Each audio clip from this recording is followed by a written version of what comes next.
সাজানো হয়েছে এসালে সব উদ্দেশ্যে, তাই না?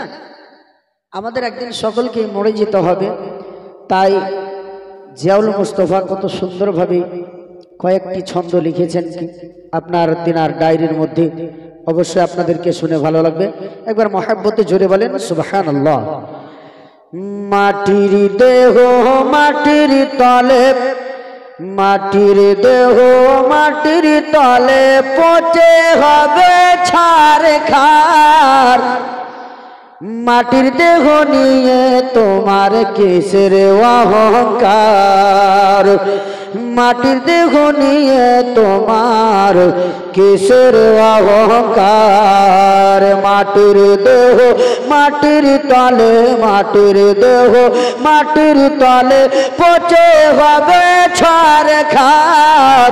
মাটির দেহ নিয়ে তোমার কিসের অহংকার, মাটির দেহ নিয়ে তোমার কিসের অহংকার। কে লিখতে বড় লজ্জা লাগে এই যুগের ঘটনা,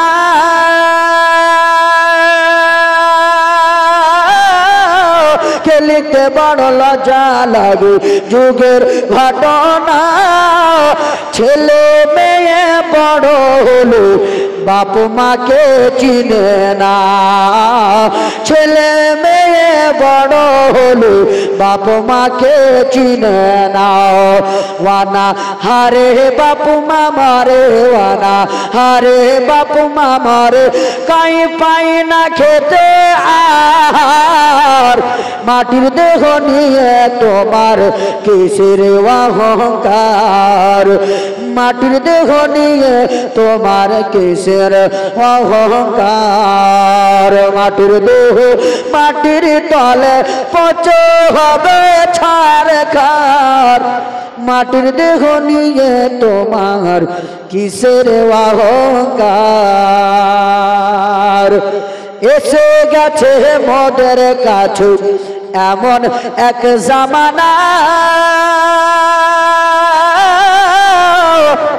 শাশুড়িকে বলে বউ রান্না করতে, আমি দেখিব সিনেমা। কথা ঠিক না বাবা?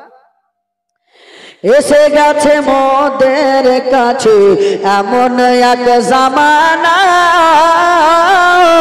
শাশুড়িকে বলে রান্না করতে, বউ দেখে সিনেমা। কে লজ্জা শরম বিক্রি করে, লজ্জা শরম বিক্রি করে ঘুরে টাউন বাজার। মাটির দেহ নিয়ে তোমার কিসের অহংকার, কে মাটির দেহ নিয়ে তোমার কিসের অহংকার। কে মরার পরে কি হবে হায় রে মুসলমান, জলসা মিলাদ ঘিলনা করো শুনতে যাও গান। কে মরার পরে কি হবে হায় রে মুসলমান, জলসা মিলাদ ঘিলনা করে শুনতে যাও তুমি গান। এই দুনিয়া ছেড়ে চলে গেল, দুনিয়া ছেড়ে চলে গেল, আসবে না আবার। মাটির দেহ নিয়ে তোমার কিসের অহংকার। মাটির দেহ মাটির তলে পচে হবে ছারখার। মাটির দেহ নিয়ে তোমার কিসের অহংকার। শেষ ছন্দে জিয়াউল মুস্তফা কি সুন্দর কথা লিখেছেন মহাব্বতে, একবার জোরে বলেন না সুবহানাল্লাহ। কিয়ামত খুব দূরে নাই, এগিয়ে আসছে মুমিন ভাই। নেকির কাজ করে নাও দম যতক্ষণ আছে তোমার।